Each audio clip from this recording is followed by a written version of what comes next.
শাসনী নাবালিকা শ্লীলতাহানির অভিযোগ, ফাঁকা বাড়ির সুযোগে শ্লীলতাহানি করা হয়েছে এমনটাই অভিযোগ উঠে আসছে।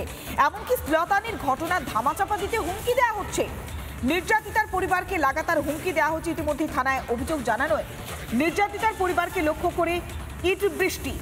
নাবালিকার বাবা কি অভিযোগ করছেন শুনুন।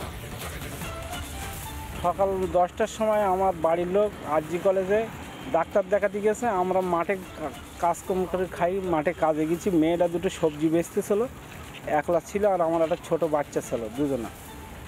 এবার সেই বাচ্চা ওর বোনের গিয়ে সবজি বাছা অবস্থায় পাঁচা বেঁধে ধরে ঘরে লেগেছে। চেস্কিউটিস বলে ছোটো বাচ্চাটার আছাড় মেরেছে, মেরে মেয়েটার আমার ধর্ষণ করে দিয়েছে।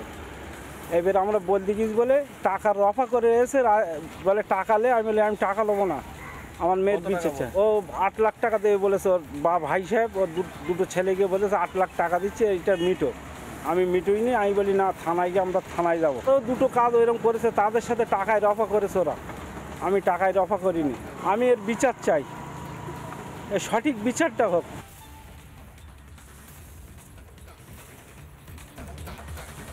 শাসনী নাবালিকা শ্লীলতাহানির অভিযোগ, ফাঁকা বাড়ির সুযোগে শ্লীলতাহানি করা হয়েছে এমনটাই অভিযোগ উঠে আসছে। আর যখনই তারা থানায় গিয়ে অভিযোগ জানাতে যাচ্ছেন তখনই বারবার তাদেরকে নির্যাতন করা হচ্ছে। কিভাবে তাদের বাড়িতে হামলা চালানো হচ্ছে, ইট ছোড়া হচ্ছে। অভিযুক্তের বাড়ির সামনে ব্যাপক উত্তেজনা সৃষ্টি হয়, কেননা গ্রামবাসীরা একসঙ্গে দল বেঁধে বিক্ষোভ দেখানো শুরু করে। পাল্টা ইট ছোড়ে গ্রামবাসীরা।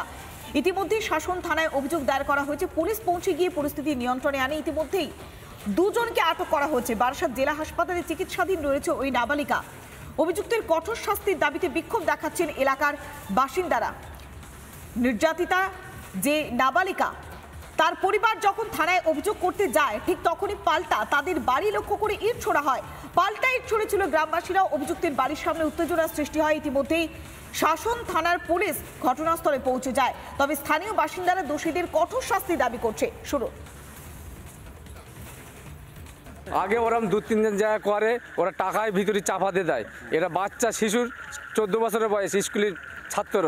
এর জন্য আমরা আন্দোলন করছি, আমরা ওদের শাস্তি চাই। স্পষ্ট তারা বলছেন যে অভিযুক্তের শাস্তি চাই আমরা। 14 বছরের নাবালিকাকে উত্ত্যক্ত করা হয়েছিল, তার শ্লীলতাহানি করা হয়েছিল। যখন সে বাধা দিয়েছিল তার পরিবারকে পর্যন্ত হুমকি দেওয়া হয়েছে, ভাবুন একবার। আর যখন তারা অভিযোগ করে থানায় তখন তাদের বাড়িতে এসে হামলা চালানো হয়। কিভাবে না, ইট পাটকেল ছোড়া হয়। পাল্টা গ্রামবাসীরা এক কাট্টা হয়ে গ্রামবাসীরা অভিযুক্তদের বাড়ির সামনেও বিক্ষোভ দেখানো শুরু করে।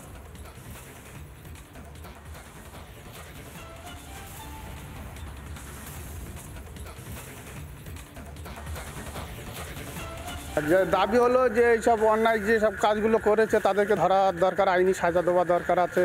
হ্যাঁ, তারপরে এই যে কাজটা যিনি করলো তার মারাত্মক একটা সাজা হওয়ার দরকার আছে। নানা ধরনের কন্টেন্ট দেখার জন্য লাইক করুন, শেয়ার করুন আমাদের ফেসবুক পেজ, সাবস্ক্রাইব করুন আমাদের ইউটিউব চ্যানেল। পাশাপাশি অন্যান্য ব্রেকিং নিউজের জন্য অবশ্যই চোখ রাখুন রিপাবলিক বাংলায়।